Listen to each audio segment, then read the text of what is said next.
Hello there. Today we got a little issue with a water heater.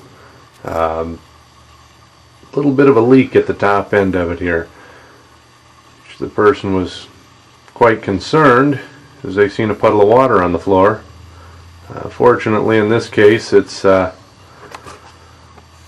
a leaking tank but a leaking fitting. So we're going to pull that fitting out of there, take a look for any tank damage, and see if we can't get this leak stopped up today. So a lot of water heaters develop these leaks around the top due to the metals not liking each other. So basically we got a steel tank on the water heater and we put in a brass fitting, and basically you have chemical reactions between the two materials which causes oxidization and leakage. So hopefully we can get these fittings out and get it cleaned up and get the leak stopped on the unit. We can see on the side here that it's actually been leaking from the top and coming down the side of the water heater. So we're gonna shut the main water supply off and see if we can't get that fitting out. So let's see what we can do here. In some cases you're going to be lucky enough to have a hot and cold water shut-off valve above the water heater, which we have on this unit here. In some cases, however, you're not going to have that, and you'll need to shut the main water supply off to your house. Once you've gotten the water shut off, we need to get the pressure off of the tank, and so basically all I'm going to do is pull the plug on the bottom basically, or open the drain up and just take some of the pressure off of the heater here. You can do that by turning that valve counterclockwise and take out a half a gallon or so, and that's going to be enough to just get the water down a little bit so you're not making a mess when you break the connections open.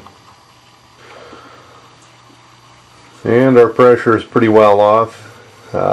In some cases you'll open these valves and nothing will come out, but 90% of the time that's not the case. They recommend that you drain a little bit of water out of your water heater at least once a month. What that does is keeps the sediment from building up in the bottom of your tank and allows the water to come out when you need to open it. So we got the pressure off, so we're going to close that valve up and move on up to the top end now. Alright, we got that out, and of course the fitting itself, hard to see here, was in real bad shape.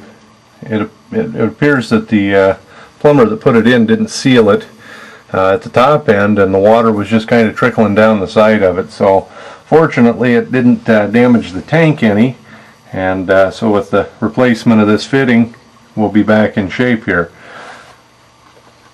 Alright, so we got our new nipple in place and pipe jointed the bottom end of that.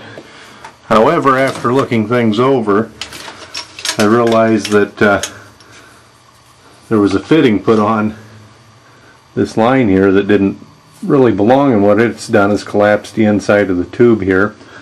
Also, these are copper, and we're tying them onto galvanized fittings, so that causes oxidization. So we're going to pull out all the copper. We're going to go with some new stainless steel lines, which will take care of that problem. So we'll put these on and see what happens. Alright, the new lines are on and holding pressure, and the leak has been solved.